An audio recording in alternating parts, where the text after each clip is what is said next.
Voilà, donc on reprend notre texte complément d'information. La Torah, c'est donc la loi, on dit la loi de Moïse, on dit la Torah.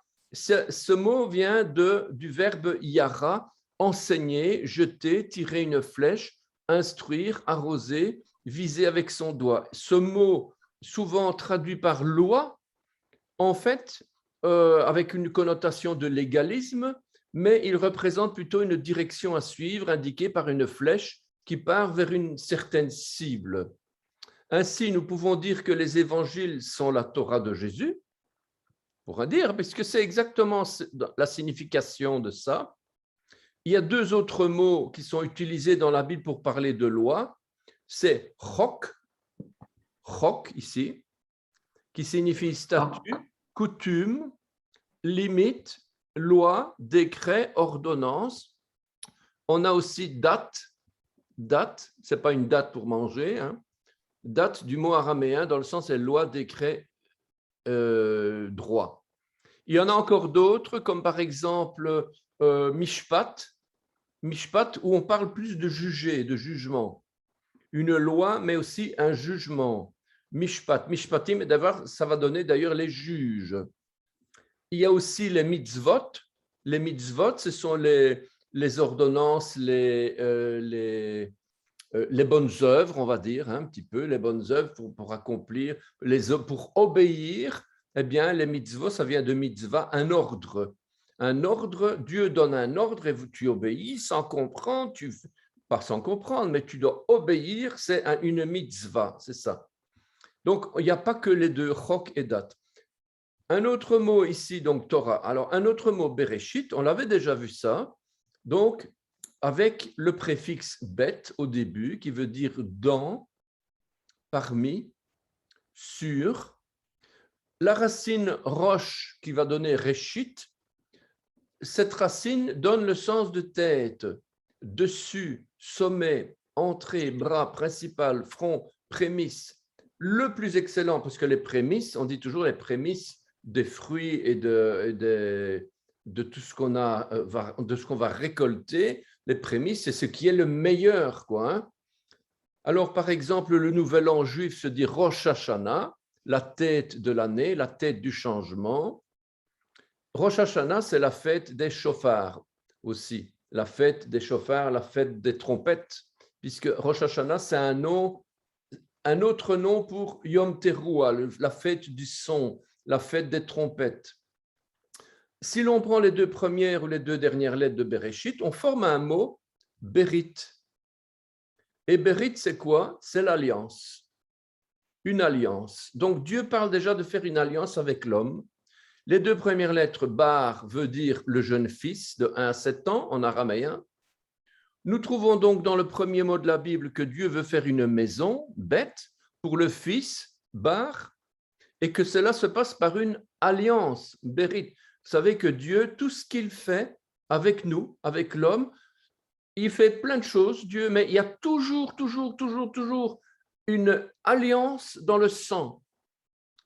À chaque fois, il fait une alliance, il traite une alliance, il signe un contrat avec nous, et c'est une alliance. À chaque fois, sans une alliance, il ne peut rien faire avec nous. Enfin, Rocha, qui est très proche de Réchit, signifie une première pierre, une pierre angulaire. Ensuite, on a un mot Shemot, Exode, le livre de l'Exode, signifie les noms, les réputations, souvenirs, monuments. C'est un mot masculin singulier, c'est un des rares mots qui, au pluriel, prend la forme féminine. Shema, ce n'est pas Shemim, c'est Shemot, alors qu'on parle du masculin, quoi, hein. Donc, il y a comme ça des masculins que normalement c'est du féminin ou l'inverse, hein. Donc, parfois, le lévitique Vaïkra, le préfixe va-ikra signifie et. Donc, devant un verbe, le vav a très souvent la propriété d'inverser le temps. Par exemple, s'il est écrit et il appellera, alors il faut traduire et il appela. Un autre livre, Bemidbar, c'est le Bemidbar dans le désert. Donc c'est Genèse, Lévitique, Nombre, c'est le livre des Nombres. En fait, ici, on parle du désert. D'ailleurs, il y a plusieurs rabbins qui trouvent que l'appellation nombre est plus correcte que l'appellation hébraïque Bemidbar. Parce que ce qui nous intéresse, ce qui intéresse le livre des nombres, ce n'est pas tellement qu'on est dans le désert, mais c'est plutôt que on fait un aperçu de tout le peuple, nom par nom, etc. On nomme toute la liste des gens, en fait, de tout le peuple hébreu. Alors, évidemment, Bemidbar, ça nous rappelle que on retourne à la parole parce que Midbar, Midbar, c'est dans le désert, et Midbar, le désert, c'est aussi la bouche, l'organe de la parole, puisque Midabar, c'est qui vient de la parole. Midbar, c'est mi. Le mi, c'est toujours qui vient de. Et Dbar, ben c'est Dabar. Donc, on a Midbar est construit avec le mot Davar, qui veut dire parler au sens de conduire. Ensuite, Devarim, les paroles. Devarim, c'est le Deutéronome, Deutéronome en français, c'est un mot un peu grec comme ça, on ne sait pas trop bien ce que ça veut dire, mais en tout cas, en hébreu, Devarim, ce sont les paroles. Et dans le pluriel du mot Dabar, qui signifie parole de Dieu, discours, mot d'ordre, conseil, sentence, donc on a Devarim, le pluriel de Dabar. Quand on va dire les 10 commandements, on ne va pas dire les 10 commandements, on va dire les 10 Devarim, les 10 paroles, parce que les 10 commandements, ce ne sont pas des commandements. Dieu ne commande rien du tout là. Il nous parle, il donne 10 paroles, quoi. Bien sûr, il y en a 5 négatives et 5 positives. On est bien d'accord, c'est comme si tu ne feras pas ça, tu feras ça. Donc, c'est quand même bien des commandements, mais c'est plutôt des devarim, des paroles. Ensuite, on a les livres des prophètes, Nevi'im, le mot Navi, qui signifie prophète, quelqu'un d'inspiré, qui murmure ou qui parle, qui appelle, qui prononce, qui annonce. C'est comme un haut-parleur. Donc, il transmet ce qu'il reçoit, en fait. Hein. Il transmet ce qu'il reçoit et il le redonne de manière plus forte. Parmi les noms des prophètes, plusieurs ont des noms théophores. Théophore, ça veut dire dont le nom contient le nom de Dieu. Théophore, El, Yahvé, Yah, Yo, etc. Donc, c'est chaque fois une particule préfixe, ou préfixale, je ne sais pas si on dit ça, un préfixe divin, on va dire comme ça. Par exemple, Joël, il est doublement théophore. Justement, il y a Yo qui veut dire Yahvé et El qui veut dire Elohim. Donc, on a les deux noms de l'Éternel dans Joël. Yoel. Ces noms sont constitués avec une partie de Elohim, Dieu, et du tétragramme Yod, He, Vav, He. Le nom de Dieu peut être aussi caché. Par exemple, il est écrit dans Jean 19, 19 à 20, Pilate fit une inscription qu'il plaça sur la croix et qui était conçue ainsi, Jésus de Nazareth, roi des Juifs. Beaucoup de Juifs lurent cette inscription parce que le lieu où Jésus fut crucifié était près de la ville. Elle était en hébreu, en grec et en latin. Donc, on lit de droite vers la gauche, Yeshua Hanatzri ou Melech Ha-Yehudim. Jésus, donc Yeshua de Nazareth, est roi des Juifs. Le nom de Dieu avec deux jeux de voyelles possibles nous donne Yehovah ou Yerva, Yahvé, Yahvé. La vocalisation de Yehovah vient de Adonai, qui signifie Seigneur Maître. Donc pourquoi? Parce que ce n'est pas parce qu'on met une voyelle sur Yehovah qu'il faut prononcer Yehovah. En fait, la voyelle correspond au nom qui a remplacé le tétragramme que l'on ne peut pas prononcer. Par exemple, au lieu de dire Yod He Vav He, ben on va dire Hashem, Adonai, Elohai, d'autres formules comme ça pour éviter de parler du tétragramme et c'est pour ça que les voyelles, c'est celle-là qu'on reprend. Donc, ce n'est pas parce qu'on voyait, d'ailleurs, Yahvé, ici Yahvé, que du coup, on doit nommer le nom de l'Éternel Yahvé, Yahvé, Yahvé. Non. Ou Yehovah, pareil, Yehovah. Alors, Ketuvim, les écrits, donc ça vient de Katav, je vous ai déjà expliqué ça, hein. Écrire, s'inscrire, graver, tracer, enregistrer, décréter. Les psaumes, Teilim, les Teilim, on a Teila, qui veut dire louange, faire l'éloge, vanter. Et ce mot vient de halal. Halal. Rien à voir avec la nourriture halal. Hein. Ici, halal, ça veut dire louer, briller, vanter. Il y a même un sens exagéré dans le sens où agir follement, rendre fou. Alors, les proverbes, comment est-ce qu'on dit proverbe? Mishlei. On n'est pas habitué à entendre ça, mais Mishlei, c'est les proverbes. Ça vient de la racine machal, qui veut dire oracle, maxime, sentence, parabole, sarcasme, phrase de sagesse, discours moqueur aussi. D'ailleurs, quand on lit les proverbes, ce n'est pas que c'est un moqueur, mais seulement il y a un petit peu de finesse comme ça dans cette parole. Et il faut parfois lire entre les lignes pour essayer de comprendre. C'est justement le côté sagesse de cette parole qui fait que parfois, il faut réfléchir. Hein, il faut relire, il faut s'y reprendre à 2-3 fois pour lire un proverbe. Hein. Alors, Eicha, ce terme veut dire comment ou comment. Au temps de Jérémie, cela voulait dire comment en est-on arrivé là. Le mot d'origine est araméen, Eicha, ach, ach. Eicha, qu'est-ce que c'est encore que Eicha? On va aller vérifier. Eicha. Je ne me souviens plus. Eicha. Eicha. Où est-ce qu'il est? Eicha. Voilà. Eicha, comment? Comment? Donc, c'est les lamentations. Les lamentations de Jérémie, c'est Eicha. Donc, Aleph, Yod, Kaf, sans le point, donc Chaf. Donc, Aleph, Yod, Chaf, He. Donc, on va dire Eicha. En principe, on ne doit pas prononcer le Yod. Bon, ce n'est pas une erreur si on dit Eicha. Eicha. Il y a bien des gens qui disent Amen, alors que c'est faux, il n'y a pas de Yod, mais on a comme ça des habitudes. Et enfin, le dernier, le Kohelet qui veut dire celui qui prêche à la foule, le rassembleur. Cela parle de la communauté, car la racine du mot c'est kahal, qui signifie multitude, compagnie, foule. Voilà Vanessa qui revient dans notre groupe. Donc, kahal, c'est la multitude, la compagnie, la foule, la congrégation, la convocation, un corps constitué, une société, une entreprise.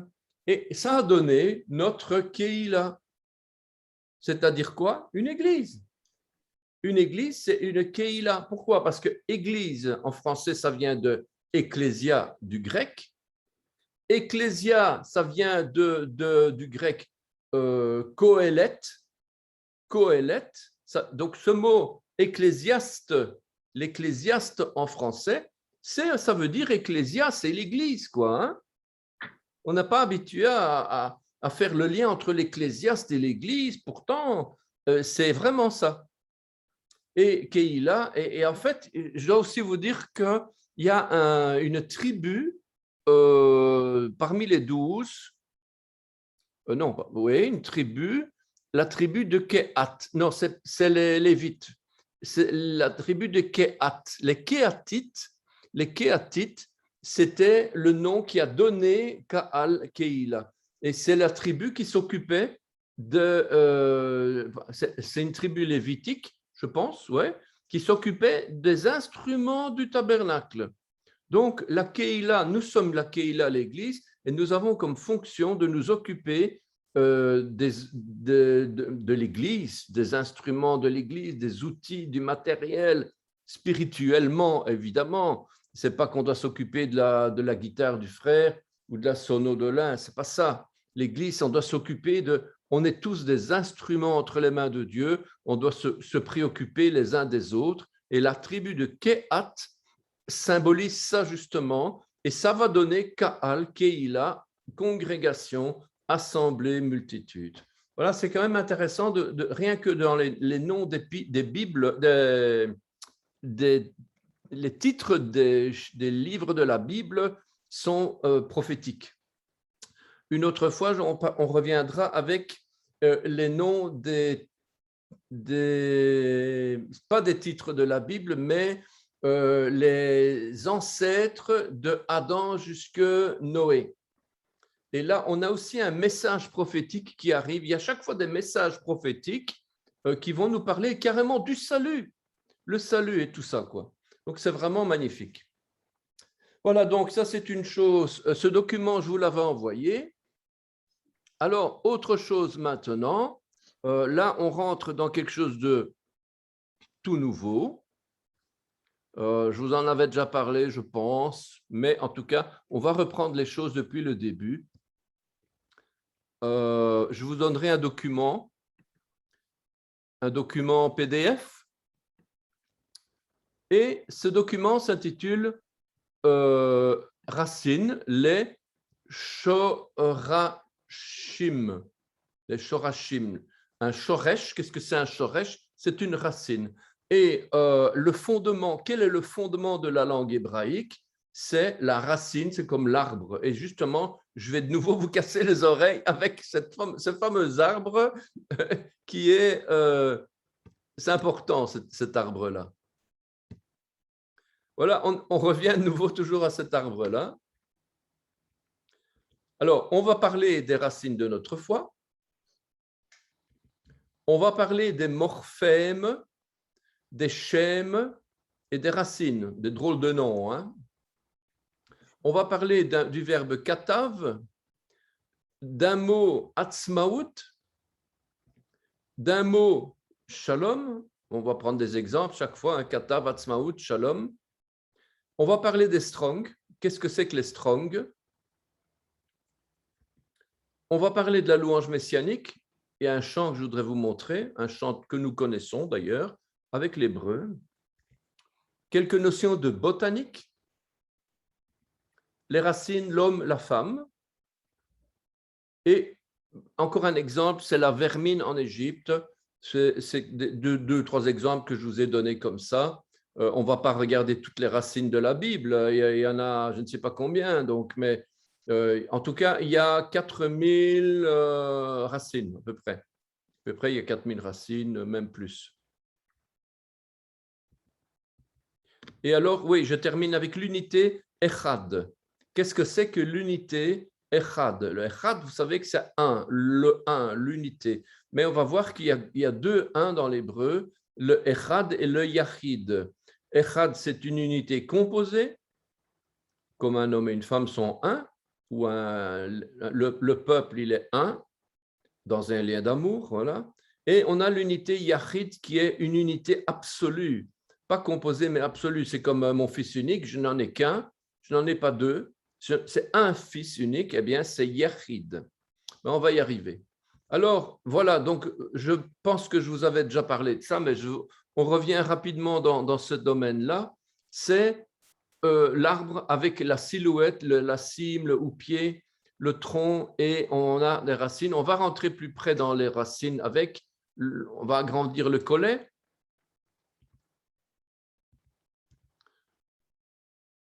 Et on va prendre une racine particulièrement en détail. Je vais mettre masqué ici parce que ça me dérange. J'ai des commandes qui sont toujours dans le chemin. Voilà, donc on a une racine. Alors, qu'est-ce qu'on a ici? On a une racine primaire, c'est cette espèce de racine qui est longiligne comme ça et qui est la plus grosse en fait et la principale. Puis, sur cette racine principale, on a des racines secondaires qui viennent s'accrocher, qui viennent pousser. et qui vont donner, qui vont aller rechercher les nutriments dans la terre.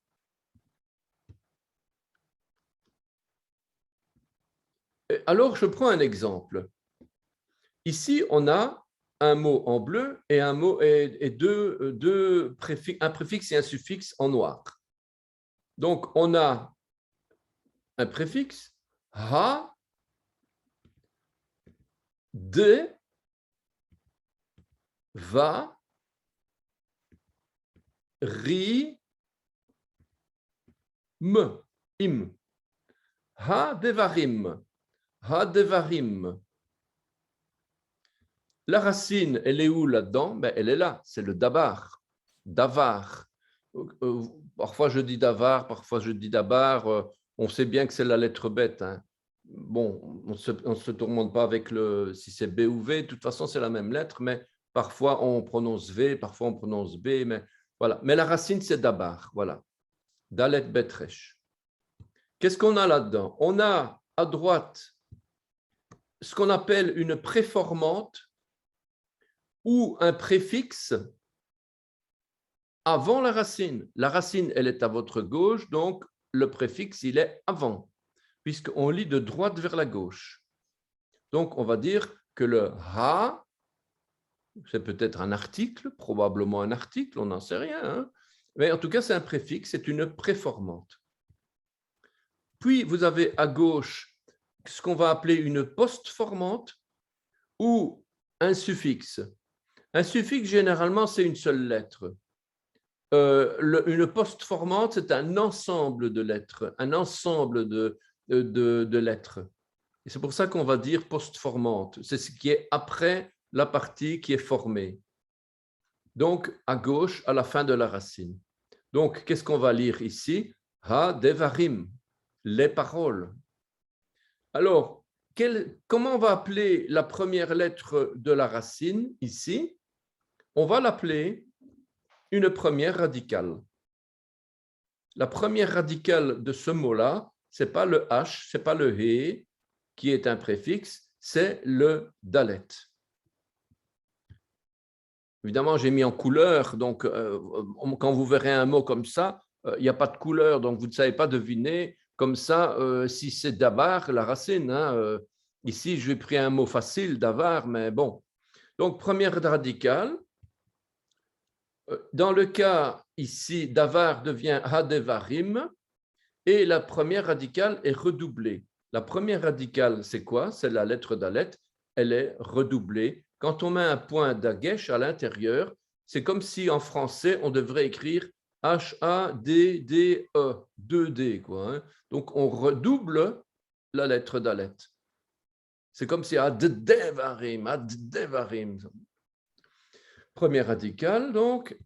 Alors, ça, c'est la deuxième radicale, et ainsi de suite. Troisième radicale, etc. Dernière radicale, dans ce cas-ci, c'est la lettre Resh. Puis, on a les voyelles. Ici, on a, vous les connaissez, donc là, on a un patar pour faire Ha. Là, on a un Sheva pour faire De. Là, on a un Kamatz pour faire Va. Un Irik pour faire I. Et le im final pour se joindre au i pour faire im, rim, rim. Voilà donc un petit survol. Bon, maintenant, je prends mes préfixes devant la racine. Je reprends mon mot adevarim. Je reprends mon mot adevarim. Je vais parler des préfixes. Qu'est-ce que c'est qu'un préfixe et à quoi est-ce qu'il va servir? Donc, je vous rappelle la racine d'abar. Et on va retrouver le ha ici. Ça peut être he, comme ça peut être ho. C'est un article. Le, la, les. Donc là, d'office, hein, le he, c'est un article. Ça peut être un vav. On peut avoir là, au début, comme ça, un vav. Si c'est un vav, on va avoir v, ou we, va, wa, ou. Et ça veut dire et. Donc c'est la conjonction de coordination et. Ou bien mais, ou bien aussi. comme on dit par exemple, et Dieu dit à Abraham, mais Dieu dit à Abraham, ou bien aussi Dieu dit à Abraham. Donc c'est la même forme, hein, c'est la même conjugaison de liaison quelque part. Hein. Alors cette lettre-là peut être aussi un bet qui va dire B.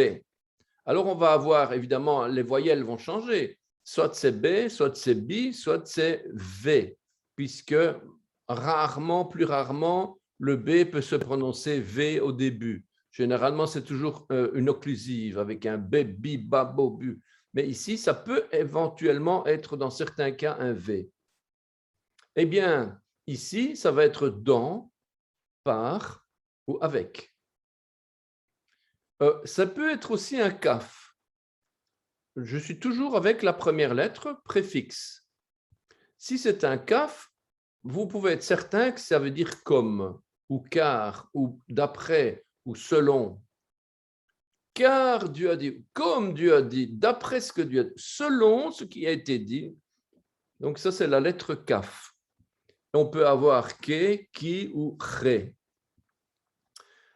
On peut aussi avoir ici comme préfixe un lamed. Le lamed, d'office, c'est une direction vers, pour, à, de ou bien contre. Si j'ai un lamed ici, ça veut dire à l'attention de ou bien vers. On retrouve beaucoup les Mismor les David, psaume de David. Psaume de David, on va dire Mismor, le psaume, les David. On ne va pas dire, où est-ce qu'on a un 2 quelque part ici, par exemple, mais David, 2, voilà, depuis David, à partir de David. Eh bien non, on va dire Mismor vers David, à l'attention de David, pour David, à David. Donc, on se trompe souvent quand on dit psaume de David. On devrait dire psaume pour David. En fait, c'est comme si c'était Dieu qui avait inspiré le psaume. Il est en train de donner pour David une révélation. Donc, c'est un petit peu l'idée. C'est pas David qui a écrit sans l'intervention de Dieu, quoi. Hein. C'est vraiment Dieu qui parle et à l'attention de David. C'est pour ça qu'on dit Mismor les David. Bref, donc, alors, encore un ici, c'est la lettre même, mais depuis, à partir de. Donc, c'est en fait l'origine, un point d'origine. On en retrouve énormément de ces points d'origine. Le Mikdash, le Mishkan, Mikdash, Mishran, bref, toutes sortes de choses comme ça. Voilà, donc ça, c'est un préfixe qu'on va retrouver à droite. Il n'y a pas toujours des préfixes, mais généralement, on a des préfixes. Maintenant, je prends les suffixes. Je prends le mot, je le bouge vers la droite pour avoir plus de place à gauche. On a toujours notre racine d'abar, devar, hadevarim. Et qu'est-ce qu'on va voir? Qu'est-ce que c'est que ces deux lettres? Eh bien, on va avoir des terminaisons plurielles, im, un pluriel des mots masculins. Vous vous souvenez peut-être du cheval, sousa, sousim, sousot, sousaim, sousataim, etc. Sousim, c'est les chevaux. Il y en a 6, voilà, il y a 6 chevaux. Shesh, sousim, voilà. Eh bien, c'est le yod et le même. Ou alors, on peut avoir ot, vav, tav, parce que c'est un féminin pluriel. Ou bien, on peut avoir aï, et aï, des mots masculins à l'état construit en hébreu. On peut avoir aussi aïm, vous vous souvenez, notre paire de chevaux, soussaïm ou soussataïm éventuellement. Hein. Ou on peut aussi avoir une particule de direction, negba, vers le sud, eh bien, ça va être un hé. Et la lettre hé avec le a, le patach, ça va être une direction. Voilà donc déjà autre chose. Qu'est-ce que je vais encore à vous proposer ici? Parce que c'est simplement un survol que je vous donne. Un autre mot, kidvarecha. On a toujours le mot d'abar, mais j'ai changé les suffixes. On dit kidvarecha, comme tu as dit. comme tu as parlé, parce que d'abord, c'est plutôt parler. Donc, comme tu as parlé. Qui devarecha. Alors, donc ici, le suffixe qui est à gauche, ça peut être un pronom possessif aussi. À moi, de moi, ou tu as dit. Voilà. Et donc, on a de moi, c'est i, echa de toi, ech de toi, mais au féminin, o de lui, a d'elle, et nous, echem, echen, a, am, han, etc. Donc, on a toute une série de terminaisons finales suivant que c'est du masculin, du singulier, du pluriel, du féminin, etc. Quoi, hein. Et c'est dans une conjugaison, en fait. Donc, c'est soit un pronom possessif, soit une conjugaison.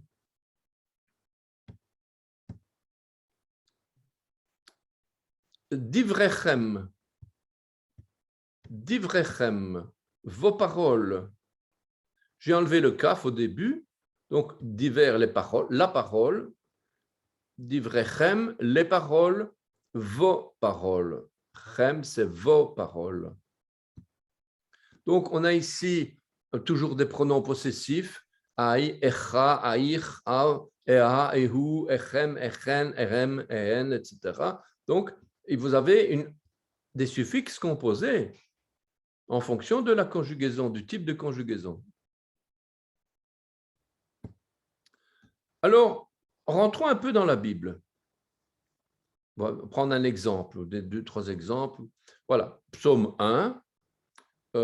J'ai l'analyse des psaumes 1 jusqu'à 3, 4, 5. Ils sont déjà faits en PowerPoint, donc ce sera une occasion à un moment donné de rentrer. Je voulais déjà rentrer là-dedans, mais il faudrait que vous puissiez déjà comprendre, que vous sachiez lire en fait. Donc, psaume 1. Heureux l'homme qui ne marche pas selon le conseil des méchants, qui ne s'arrête pas sur la voie des pécheurs et qui ne s'assied pas en compagnie des moqueurs, mais qui trouve son plaisir dans la loi de l'Éternel et qui la médite jour et nuit. Il est comme un arbre planté près d'un courant d'eau qui donne son fruit en sa saison et dont le feuillage ne se flétrit point. Tout ce qu'il fait, lui, réussit.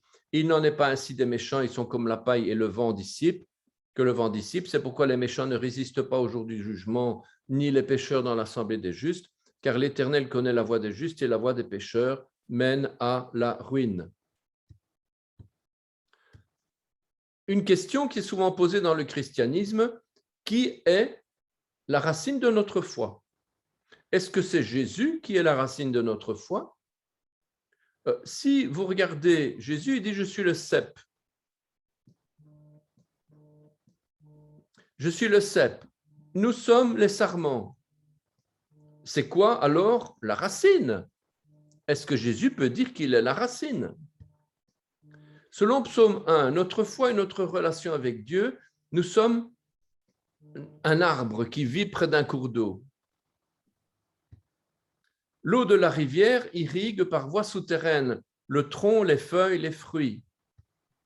C'est par les racines que l'eau va pouvoir irriguer l'arbre. De même, pour notre vie spirituelle, sans les racines, l'eau de la vie est incapable d'irriguer seule notre foi, notre âme. C'est une illustration pas seulement de la foi, mais c'est aussi du christianisme qui doit rattacher ses racines à Israël, quoi. C'est aussi une illustration que Yeshua est venu en tant que fils de l'homme et il est venu au milieu d'un peuple. Ce n'est pas lui qui va donner la racine, puisque lui, il s'est soumis à la racine qu'il a acceptée. Donc, on ne peut pas dire que c'est lui la racine, puisque lui, il est la racine. Lui, il pousse sur la racine. Lui, c'est le cep. Le cep, il a des racines. Il faut quand même bien se rendre compte de ces choses-là. C'est vrai pour les racines de notre foi et c'est vrai pour les racines de l'hébreu. La comparaison n'est pas donnée au hasard. Dieu l'a voulu ainsi. Sans racines, on ne peut pas vivre. Coupez les racines de votre foi, vous verrez bien, vous allez vous dépérir. La parole de Dieu est éprouvée. Si on dit que la parole de Dieu est éprouvée, ce n'est certainement pas un simple exercice du langage puisqu'on dit la parole de Dieu est éprouvée, ça veut dire qu'elle a été testée d'abord. Et encore moins grâce à l'hébreu, pourtant il est nécessaire de connaître l'hébreu pour comprendre comment cette parole est éprouvée. Le mot éprouvé en hébreu, tsaraf. Éprouvé signifie une épreuve par le feu.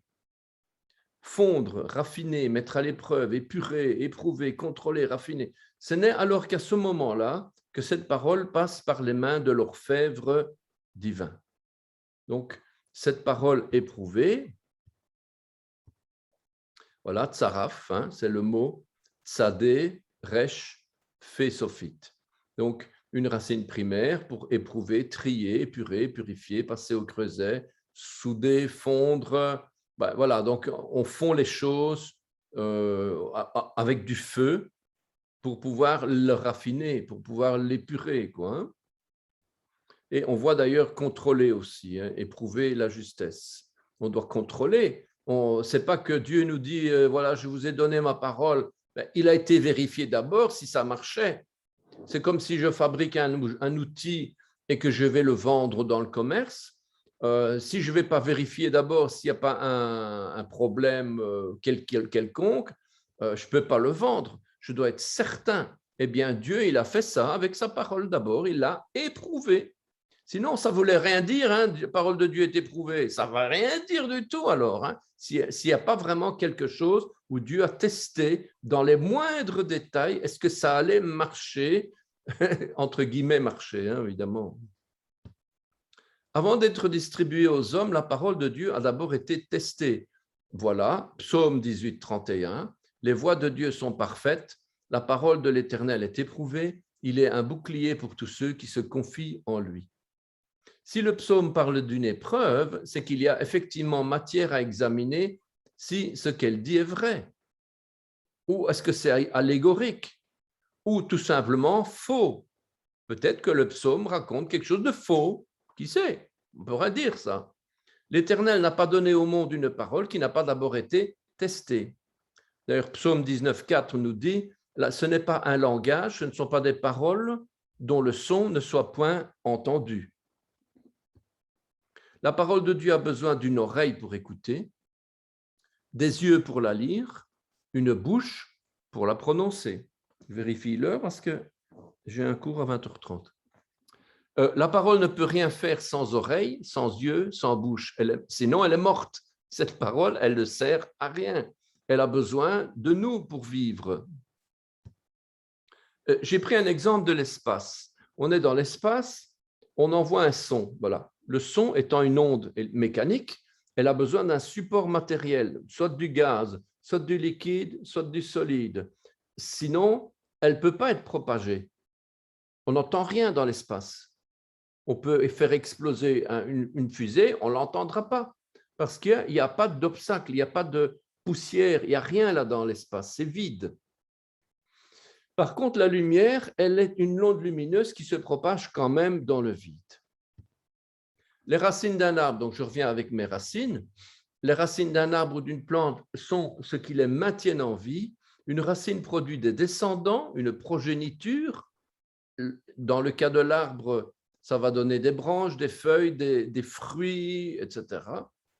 Et la racine va donner donc la vie. Et Israël est considéré par l'apôtre Paul comme la racine de notre foi. Voilà, on en vient à qui est la racine? Ben, c'est Israël.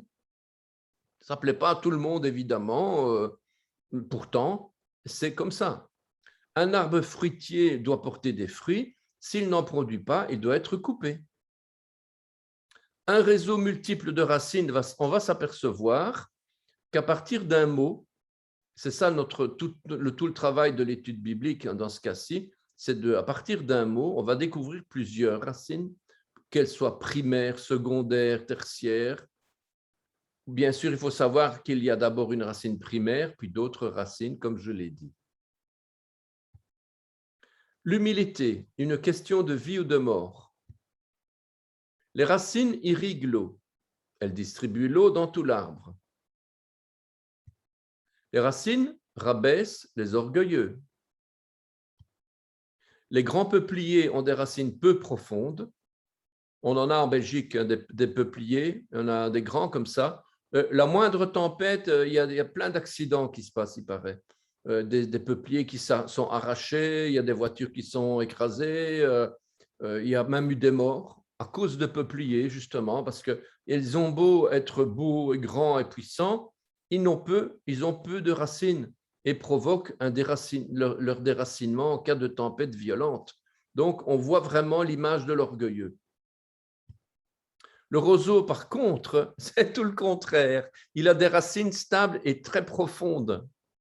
Même dans un sol desséché, elles vont rechercher l'eau du sol. Donc, le roseau est beaucoup plus costaud que le peuplier. L'enseignement de la racine spirituelle est fondamental pour notre compréhension de la Bible. Un arbre majestueux dont les racines sont peu profondes n'a pas les capacités nécessaires pour aller rechercher l'eau en cas de sécheresse. Deutéronome 29, 18.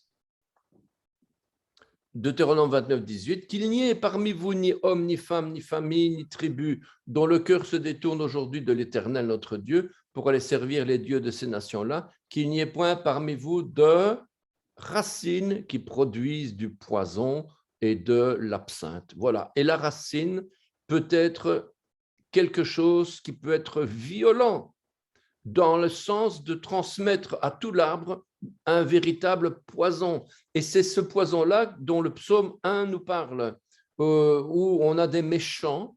Ne t'assieds pas en compagnie des méchants. Et d'ailleurs, dans l'analyse de ce verset, on voit vraiment qu'on a le conseil des méchants. On parle du conseil des méchants. Et le lien qu'il y a entre conseil, c'est le même mot que arbre.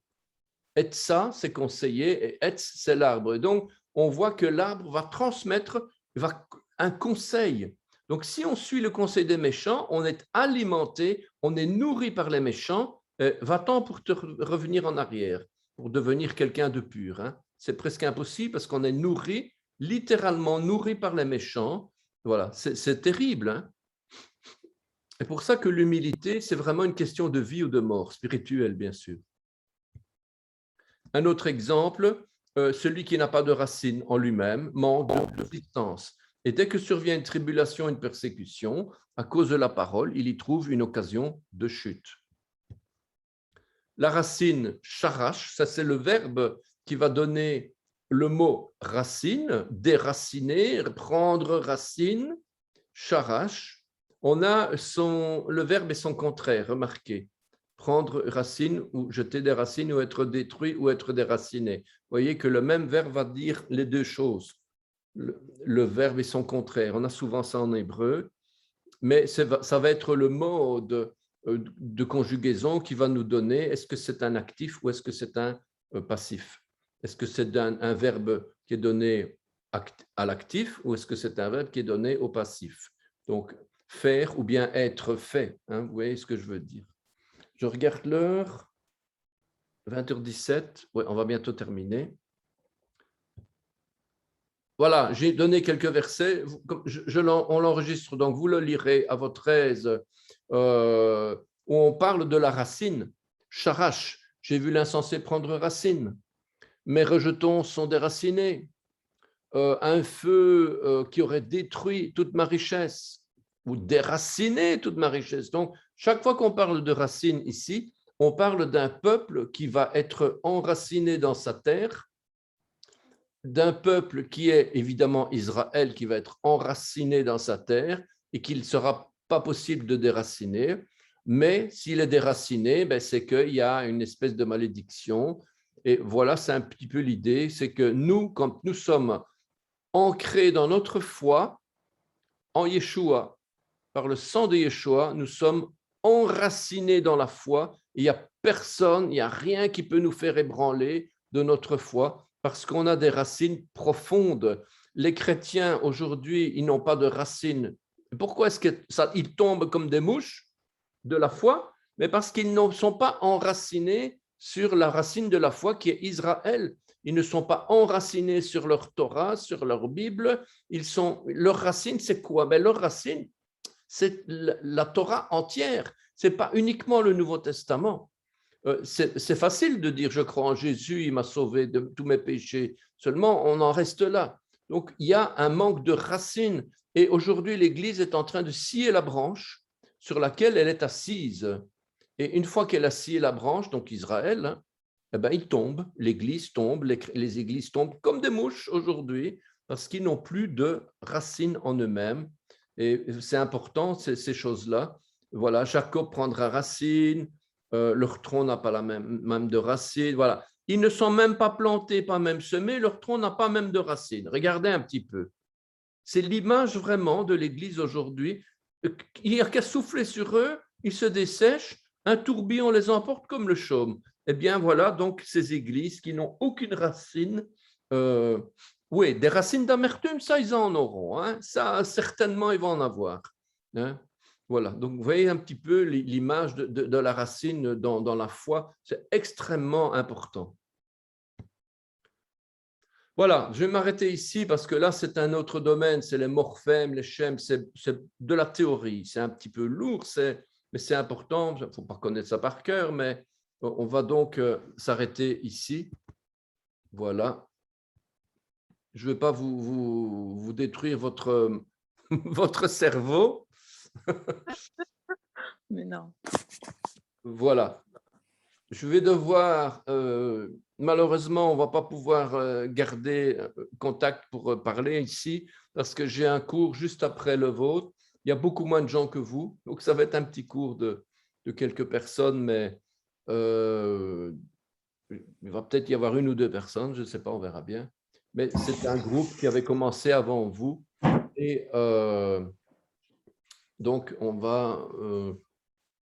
Alors, la semaine prochaine, j'ai mon petit-fils avec moi toute la semaine, donc ça va être un peu compliqué pour donner cours. Donc, si je peux vous permettre de prendre congé une semaine et on se retrouve la semaine d'après. D'accord. D'accord, comme ça on peut réviser un peu aussi. Ouais, Laurent, c'est une très bonne idée, ça. Ouais, On voilà. peut voir un peu les Chaque leçons semaine, parce que... faut tenir le rythme, c'est pas toujours facile. Et il faut un peu de repos aussi mentalement. C'est surtout qu'on rentre là dans un domaine un petit peu plus complexe. C'est pas juste connaître les lettres, l'alphabet, les voyelles et lire. Il faut un peu comprendre les choses. Et il y a un véritable trésor qui nous attend, je vous le dis. Hein. Amen. Un vrai trésor. Mais pour avoir ce trésor, il faut le ruminer, ruminer cette parole, la ruminer, la méditer, voilà quoi. Voilà, merci de votre Merci Jacques. patience. Merci Jacques. Merci à tous un chacun. Shalom.